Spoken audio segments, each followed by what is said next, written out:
পথে ঘাটে কাজের জন্য রাজনীতি করার স্বীকৃতিও কোরআনে দেওয়া আছে সুস্পষ্টভাবে, সবকিছুই শালীনতা বজায় রেখে। কিন্তু জামাত যেটা করছে, মেয়েদের গণ্ডির মধ্যে হাতের তলে পায়ের নিচে দাবিয়ে রাখার চেষ্টা করছে, যেটা মানে আমাদের বাংলাদেশের জন্য কেন কোনো কিছুর জন্যই ভালো না। ভালো না মানে কি, একটা দেশকে শেষ করে দেওয়া, নারী শক্তিটাকে শেষ করে দেওয়া। বান্ডেল থাকলে প্রতি সেনমানিতে টাকা বাঁচবে। বিকাশ সেনমানি বান্ডেল কিনে জিতুন প্রতি লেনদেনে। একটা নারী যখন শুধুই পুরুষের উপর ডিপেন্ডেন্ট থাকবে, পুরুষ নির্যাতন মানে পুরুষ যে মহিলাদের নির্যাতন করে, এটা তো আরো বেড়ে যাবে। নারীরা যখন স্বনির্ভর না হবে তখন তো আরো বেড়ে যাবে না। তো জামাতে ইসলাম বলেন, যেই বলেন, এরা নারী শক্তিকে দাবিয়ে রেখে দেশকে ধ্বংসের কাজ করছে। বেসিক্যালি অবশ্যই প্রভাব পড়বে প্রত্যেকটা স্টুডেন্টের ক্ষেত্রে। আপনি ঢাকা ইউনিভার্সিটিতে দেখেছিলেন যে হেজাব করা ছাড়া যে করতে দেয় নাই, এবং মূর্তি ভেঙে ফেলা থেকে শুরু করে সমস্ত। আমাদের দেশটা তো শুধুই মুসলিমের না, হিন্দু বৌদ্ধ খ্রিস্টান সবার। তো এই জিনিসটা থাকতে দিবে না, তো ক্ষতি আলটিমেটলি আমাদের জনগণের হবে। তো জামাতে ইসলাম বলে না, যেই বলেন, যারাই নারী শক্তিকে রুখতে চাবে তারা দেশের জন্য ভালো কিছু বয়ে আনবে না। মুক্তিযুদ্ধের সময় কি তাদের ভূমিকাটা দেখেনি? বাংলাদেশ তো দেখেছে তাদের ভূমিকাটা মুক্তিযুদ্ধের সময়। তো আমরা তো বলতে পারি না যে কিভাবে আমাদের নারীরা নির্যাতিত হয়েছে, কিভাবে ধর্ষণের শিকার হয়েছে। তো আমাদের তো সবার জানা, বেসিক্যালি এইটা বলার কিছু নাই, এইটা নিয়ে সবাই জানে। এবং যারা ইসলামকে ধারণ করে লালন করে তারাও বুঝতে পারে যে জামাতে ইসলাম বলেন, তারা ধর্মকে যে ১৫ বছরে আওয়ামী লীগ কি করেছে সেটাও বাংলাদেশ দেখেছে, প্রত্যেকটা জনগণ দেখেছে, আমরা দেখেছি। আন্দোলনে ছিলাম, নর্থ সাউথ ইউনিভার্সিটিতে পড়ি আমি, ওইখান থেকে আমি আন্দোলনে ছিলাম।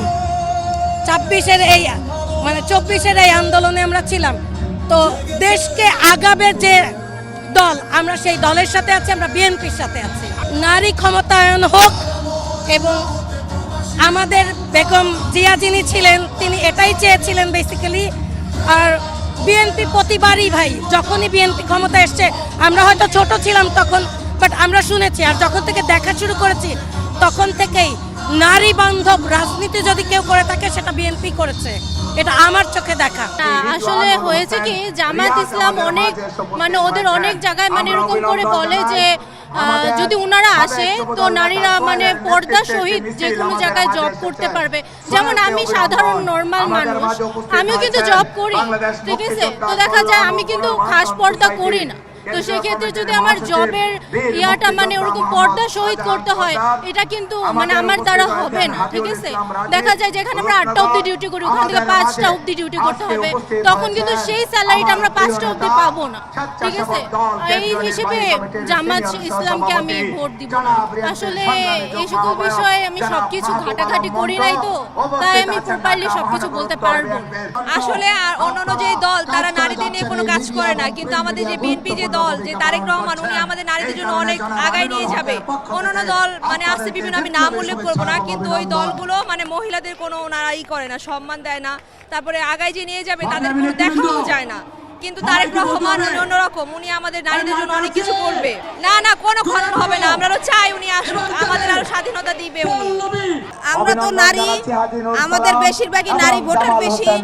তো জামায়াতের একদল নেতারা তারা বলছে যে নারীরা ঘর থেকে বের হতে পারবে না, তারা 5টা পর্যন্ত চাকরি করবে বা 2 ঘন্টা কমায় দিবে, কর্মঘণ্টা 8 ঘন্টা থেকে কমিয়ে 5 ঘন্টায় নিয়ে আসবে। তো এখনই তাদের ভোট আসার আগেই, তারা দলে যাওয়ার আগে এইসব নানান প্রতারণামূলক কথা বলছে। আসলে তারা জিতলে পরে তারা যে কি করবে সেটা তো আগে আপনারা দেখেছেন।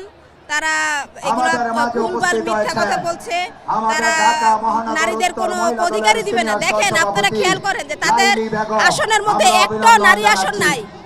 নারী আসন না থাকার মানে কি, তারা নারীকে কোনোভাবেই তারা ঘর থেকে বের হইতে দিবে না।